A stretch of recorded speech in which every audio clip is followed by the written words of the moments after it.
Everyone knows that Italy is famous for its pasta, but did you know that Croatia has its own as well? Well, of course it does. Hi, I'm Tyler Zanke, and today I'm going to show you how to make Glucanti, probably the easiest homemade pasta you can make with just 2 ingredients, water and flour. We're going to pair that with a Croatian tomato sauce known as Šalša, which if it sounds a lot like salsa, then it should, because it is very, very similar.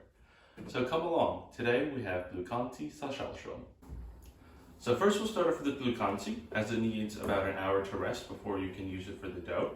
Like I said, it is super simple. You only need flour and warm, but not boiling water. The flour you use can be as simple as all-purpose flour, but you can go with semolina as well. But this is a simple recipe, so all-purpose works just fine. So what I've done is I've sifted 300 grams of this flour into a bowl, and I've made a well. I have water over here on the stove top. It has come to a boil. If you let it sit a little bit, it'll cool down. And we're just going to pour the water directly into the well in the bowl. So we'll do that. And once the water is in, just take a spoon and just stir everything together.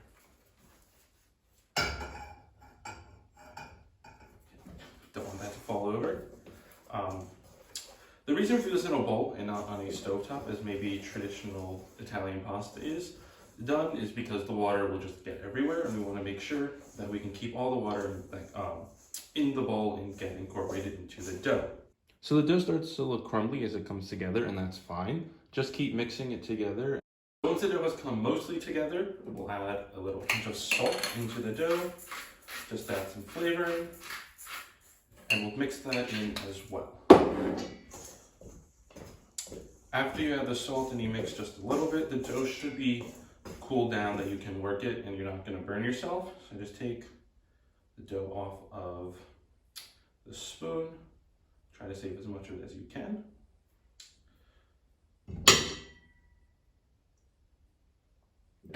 And then we'll lightly flour our work surface. And we'll dump the dough onto our surface.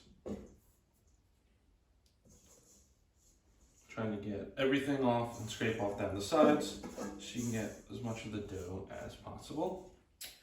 And once it's here on the surface, you can just start kneading it together. The action of kneading will start to bring all the crumbles together and start forming the gluten.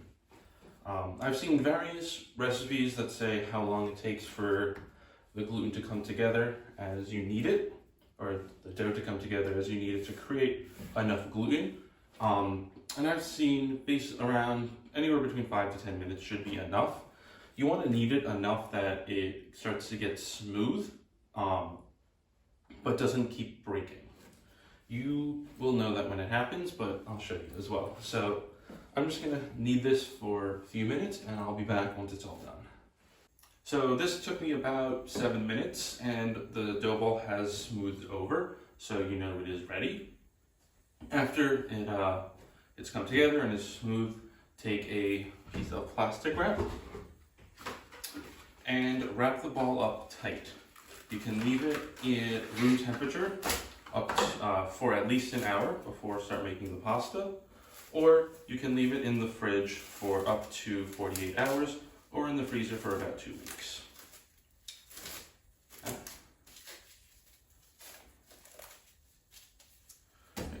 So once everything is set, we'll leave it to the side, clean up the workspace, and then we'll get ready working on the Šalša, or the tomato sauce. So now that the dough is resting, it is time to start on the sauce, or the Šalša. What you'll need for that is 1 large onion, chopped, 3 cloves of garlic, minced, 1 sprig of parsley, 1 glass of wine, and of course, tomatoes. I'm going with about 1.5 pounds of tomatoes. For more people, you should use more. This should feed 2 to 3 people. You can use canned tomatoes as well, but I'm going to go through the old-fashioned way by using the fresh tomatoes.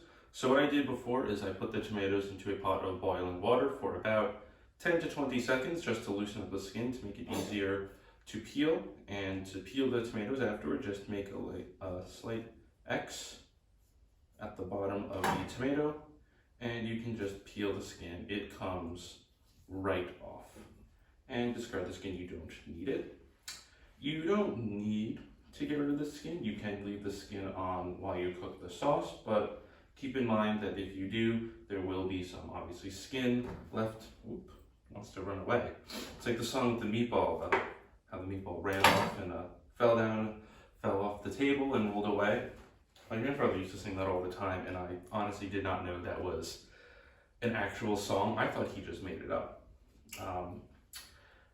Anyway, just peel off all of the tomatoes, take the skin off and discard them.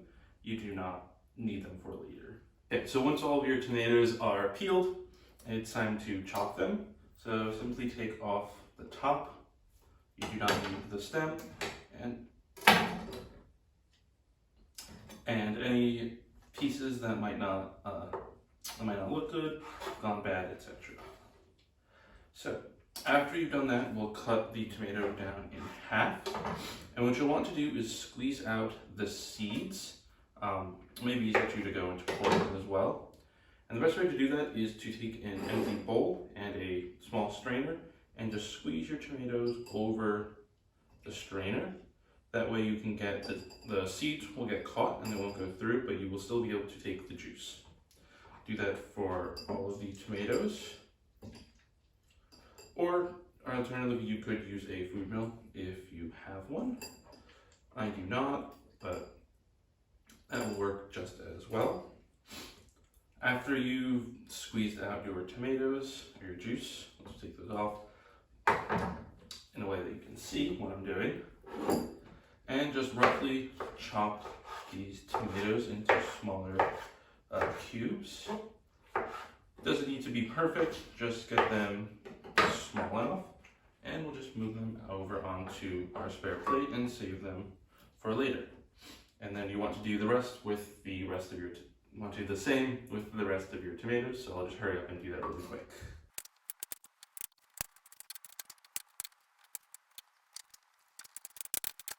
So after you've made a mess of everything by cutting up your tomatoes, remove the strainer with the seeds and any pulp, and you'll discard that.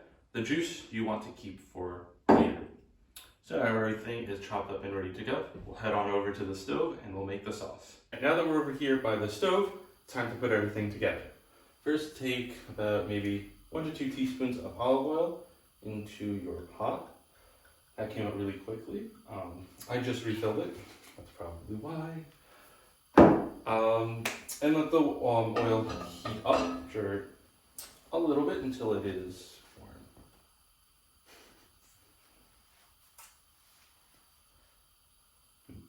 So let the oil heat up, and once it starts to get warm, we'll take our onions and put them into the pot. You want to cook the onions until they get a little translucent and golden. Take maybe 5 to 7 minutes. Once the onions have gotten golden, add in the garlic and let cook for about an extra minute, just until the garlic gets fragrant. Stir a bit so you don't have anything burning, but if anything burns onto the side, it's not a big problem. We will be adding the wine to the glaze in a second. So once you can start to smell the garlic coming from the pot, then you know it's ready, and you can add in the tomatoes. So just go all right in.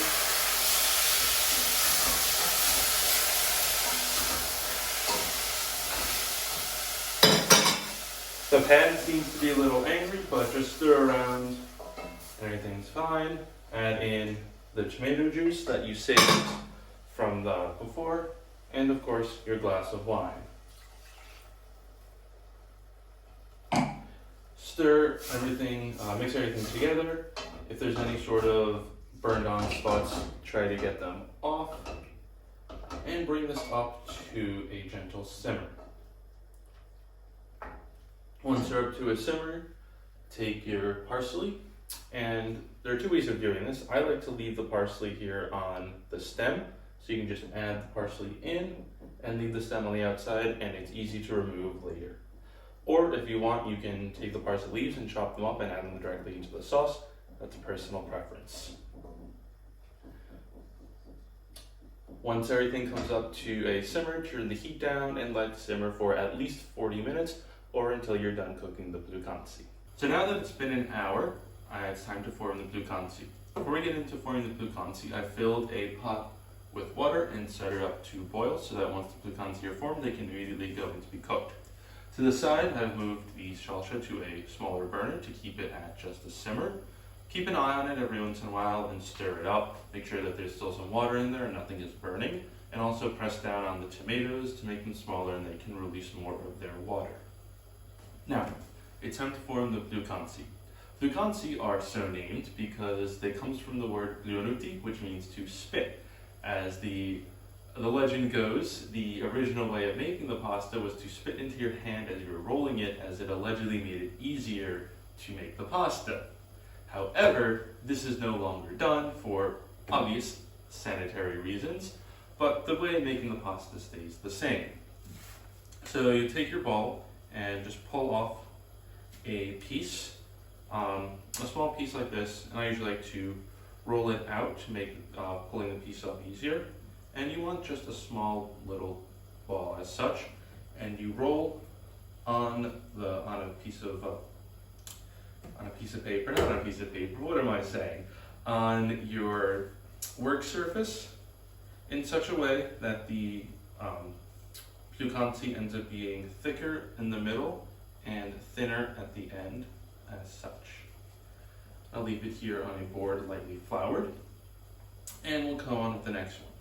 The traditional length of the Pljukanci is to be between 2 and 3 inches long, but you can go longer, you can go shorter. I like to have a wide range of sizes just to mix it up a bit. As you see, especially with this one, the one side is thinner than the other one. Just makes it more fun and interesting, so they're not all the same. You can go, those have been a little bit longer, so you can go smaller, however much you like. So I'm going to go ahead and roll these out, and I'll be back when I'm done. Also, instead of rolling them on a surface, you can also roll in your hand as such. Just go back and forth, thin a bit out on the sides, and thus you have your Glucanti. There are, of course, many different ways of making them, whichever one is good for you. You can even go 2 at a time, 1 in each hand, and just pull them out at the side, and it goes twice as fast.